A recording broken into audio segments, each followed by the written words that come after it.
Hi, I'm Sylvia Stanway. I'm autistic. I'm an adult autistic voice that has been consulting with BASWA and the NHS regarding the capabilities statement.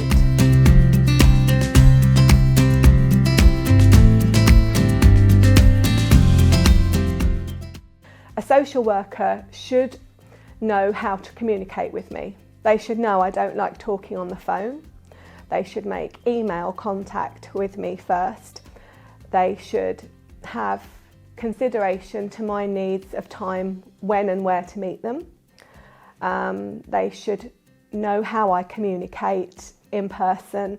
They should understand about my processing needs, and they should not have any preconceived ideas as to what an autistic person is, and not make me feel patronised. They need to listen to me and look at me as person-centred and as what's right for the principle of the individual at that any given time, I would say.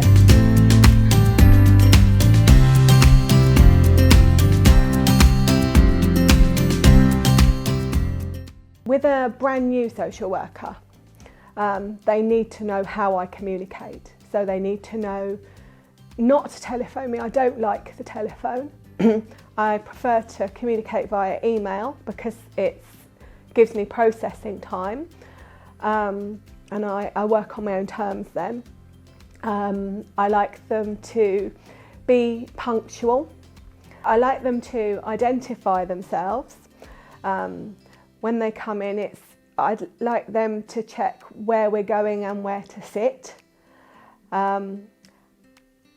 I like them to be aware of the sensory environment. As you can see, I've got sunglasses on. My husband refers to me as a vampire because I don't like a lot of light. I struggle with light. So when you come into my kitchen, which is where we normally sit, I will have daylight and blinds. So it won't be a very bright environment, but I need that to communicate. I really do like to know their background. I want honesty. If they're a brand new social worker, fine, but I need to know that, because if they're brand new, I'll use it as an opportunity to educate them.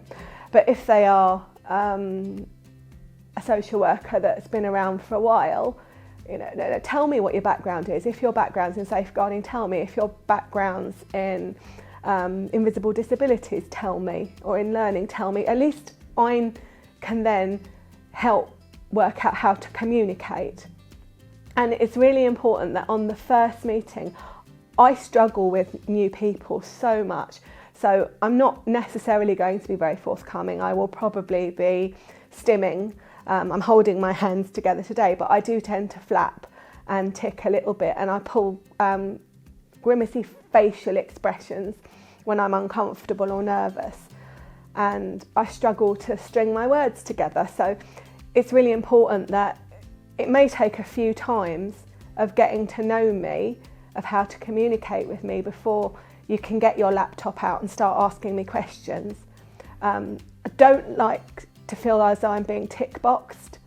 You need to look at me as a person. I'm an individual, and you need to look at my needs at that any given time.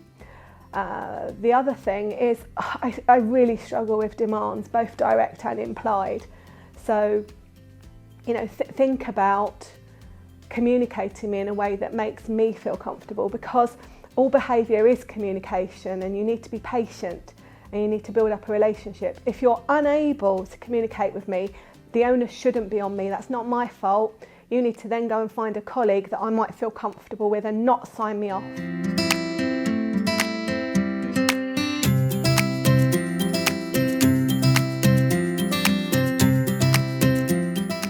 I do actually have a wonderful disability social worker, and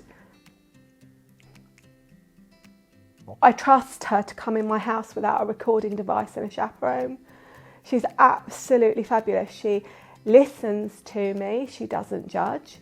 She's got to know us as individuals. She gives us time. She arranges when she's going to come and see us.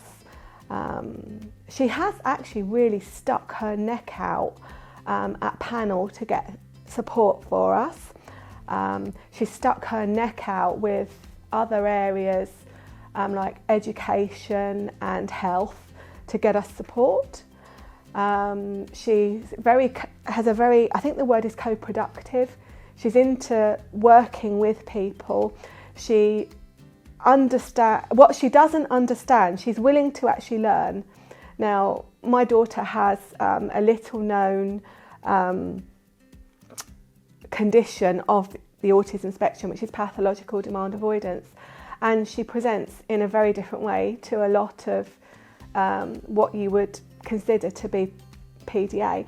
And this social worker has really bothered to get to know my daughter, to get the right profile for her, and to go and advocate for her on an individual basis. And with my son, I mean, my children can be completely inappropriate, and someone who didn't bother to know us or just wanted to fit us into tick boxes would probably have some quite serious safeguarding concerns.